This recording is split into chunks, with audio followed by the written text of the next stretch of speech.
One, two, three. I am Bob and I love everybody. This is our second Voice of Hope, third Voice of Hope, Sunday night broadcast to you. And so I blew the horn. I have the hat because this is my 57th birthday. And so Psalms 57:8, I believe the Lord gave me, and it says, awaken your glory, awaken your strength. And I have had some health challenges, and He is awakening my strength. And I'm just so thankful to Him. I just continually proclaim Him as God the healer and the God who I trust.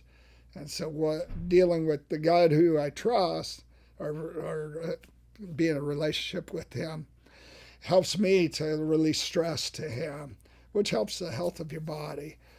So I want to say thank you for all of you that have just walked through these years with me where I'd be inconsistent in my ability to communicate and follow through. And I just love you.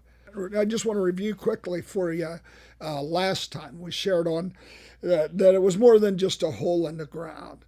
And we discussed that. I'm not going to re-explain. I'm just going to identify the points we made and how Reformation was more than just a hole in the ground. God's building a foundation. And sometimes you want to reproduce your own success, and it's difficult to make the transition to look at what He's digging out for the future. And I had a dream where the Lord was pointing at different ones and saying, and I see Him 4 different ways, and He was saying, it's more than just a hole in the ground. Don't leave your shovel.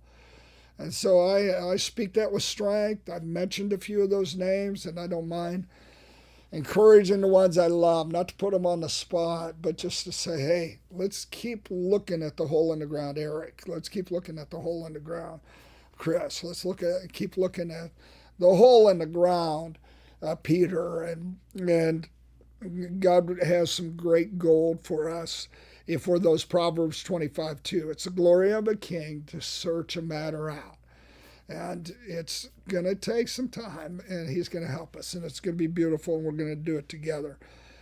Also spoke about a time capsule opening up for His promises. Ecclesiastes 3, it's time and season for everything. If you try and open up the wrong promises at the wrong time or birth the wrong baby at the wrong time, you end up having to care for something, and by that, a baby, a ministry for years or business, and then it's arduous. But if it's in the timing of the Lord, like He's opening up promises for cities and nations, then you run in and it's graced. And that's exciting for us to have a time where I give you a personal update, but also give you give you a step in the prophetic, but also give the plan, share with people, and say, consider that this city is opening up for you in this way, and you bring this to them. So there are 7 leadership shifts we want to touch on and discuss with you. First leadership shift that we started to identify or want to identify is going from the first to the second upper room. Second leadership shift over this next Sundays is this first to the second Reformation. Third one is about every man going from clergy, keeping the priesthood, but going to become a reformer as well, a king, and identifying that.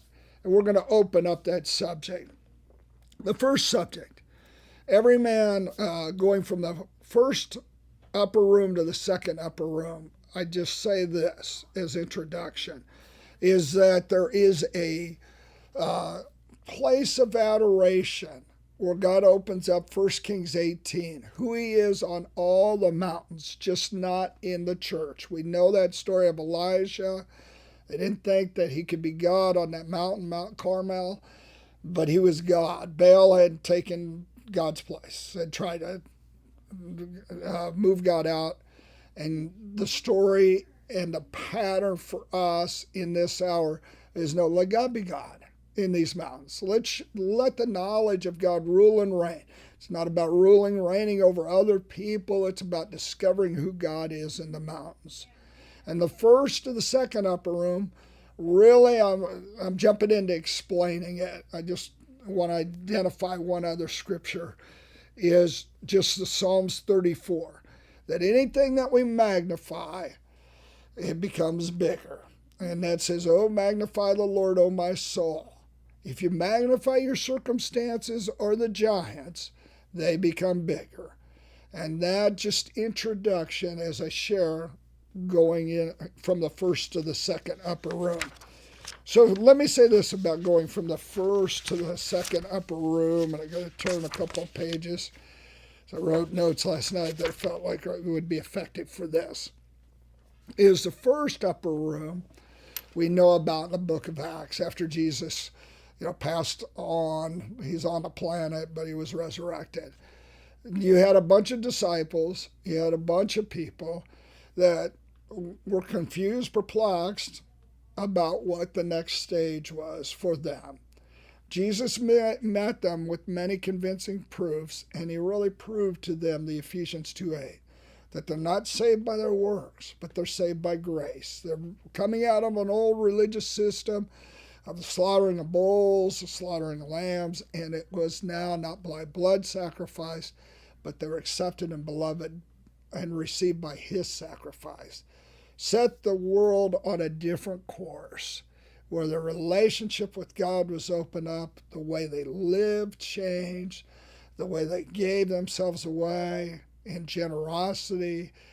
It all changed because now they were loved, and they just didn't have to protect self, and they just didn't have to get stuck in the narrow gate of worry about whether they were doing right or wrong every day. But they got to walk into more of just the reality of their personal identity, sanctification in God. They got to see three primary faces in that first upper room that they had heard and believed, but they hadn't seen to this degree. The Job 42:5. They got to see the face of the God of love. They got to see the face of the God who's the Redeemer, which they were trying to redeem themselves. This is heaven. For me as a little Catholic boy, to enter into that, it changed my world. I always thought every night, am I making it? I'd cry. Have I done enough to make it to heaven? I got free by this first upper room. And the God who's the King that rules in our life, and he isn't distant. He isn't the deistic God. Well, now, after 17 years, I would have dreams about how there was a second upper room, in this second chamber, and that he would open up the door at the right time. But there were cobwebs on the door. And every year I get closer and farther away. I wish I could just describe to you the feelings that take time and the emotions, because I'd be crying and I just want to get in that second door and that second chamber door. I was in that first chamber of Song of Solomon 1, where I experienced his love and I basked in it, to where now he was leaping on the mountains, he was going out in the city, and he was inviting me from a few faces of him to many faces of him. And I'm dreaming of these thousands of doors to faces that I didn't even know he had. The God who is the builder, the entrepreneur, God of the day that walked with you in the day. And it was stunning, the depth of understanding and the benefits and the outcomes of just experiencing that face of God. But the door was closed. And it was one snowy night around Christmas, and this has been about 10 years ago, where I was in a room and he spoke to me. He said, it was a night like this we first met. And I started crying. And he said, we drew close and you felt my love. And he opened up those faces and those experiences. And it was hours. We were just there together. My wife had been out of town that weekend. And then he said, it's time. And he opened that second chamber door. And there were millions of people waiting to go into these many faces of God in the second chamber. And there was 1, 2, 3 next to me that I knew their names. And like one was to meet the God of creation. And I end up meeting this young man. I know his name, and he loves to redeem the earth. He's a horticulturalist. And that was his worship.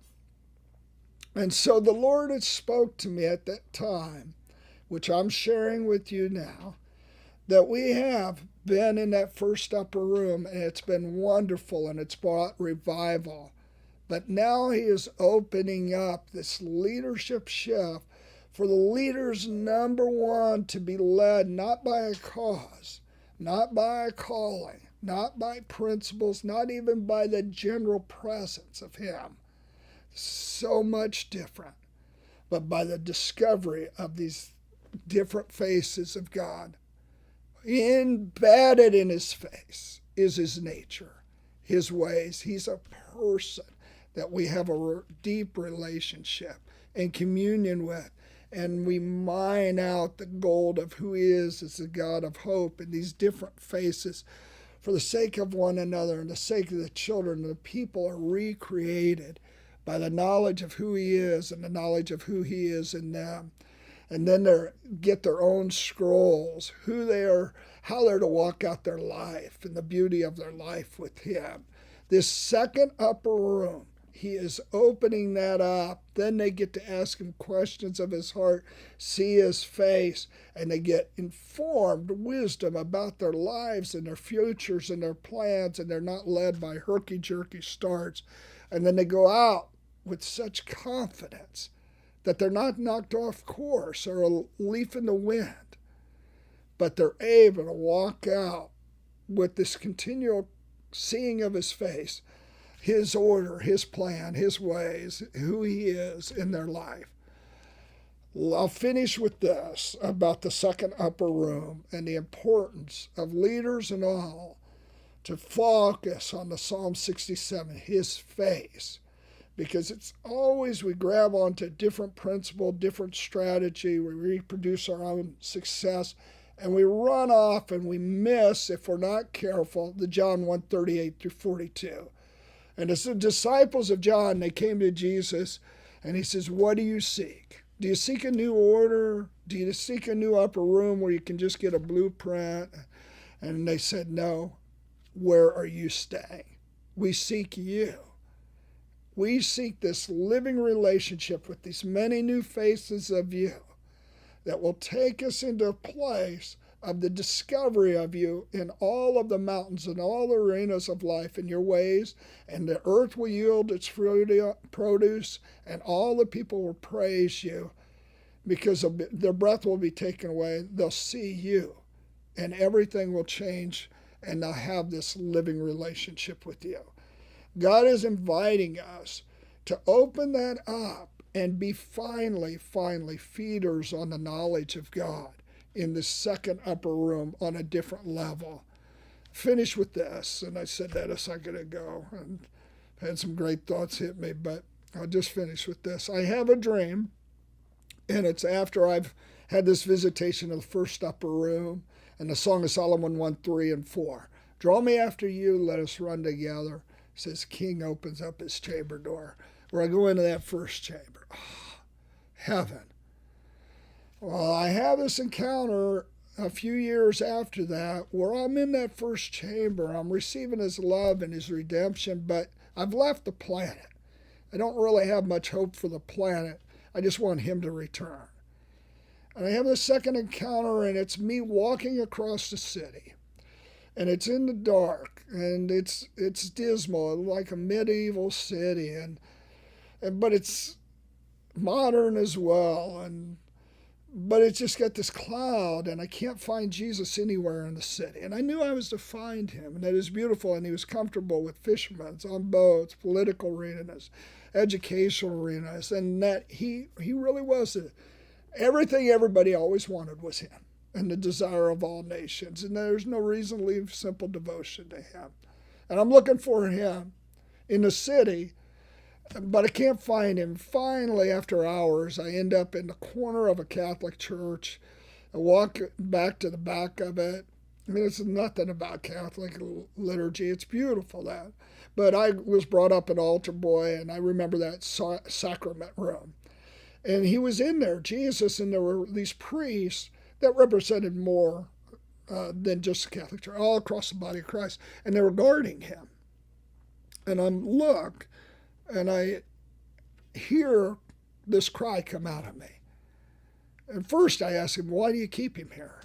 And they said, because if he goes out in the city, he gets lost. And they were very caring. And I hear them, but I can see in his eyes, he's more than enough to go out in the city. And I don't really get it, that he's allowing them to manage him. But I get that Deuteronomy 7:17, 18. It goes across the stream like a ticker tape. It says, if you say I'm not great enough, or the nations are greater than me, then how can I dispossess them? There was an authority that we were being given to open up who he was to the planet, and he had given us that free will.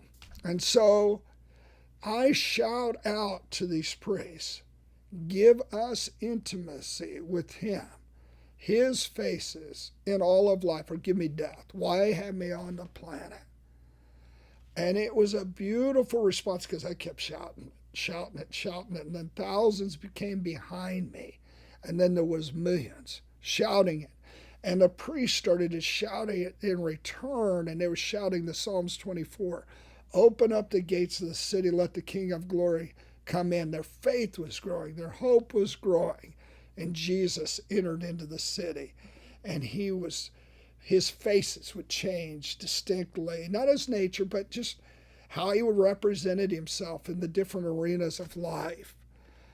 It was wondrous. It is happening now. I see it in people's faces, even at this last event. I'm going to Australia in a week. Invite you there. And then going somewhere else, Kona, in a week after that with the Cunninghams and the Mike Browns, ones we love. He is going to open up his face. He's opening up a second upper room. Leaders look into the hole in the ground and see the discovery of this gold of who God is. Bob Jones said to me, keep digging for this treasure of the gold of the God of hope. He said, you're not to leave your shovel. It's been buried for 6,000 years. I ask you to consider the same. God bless you.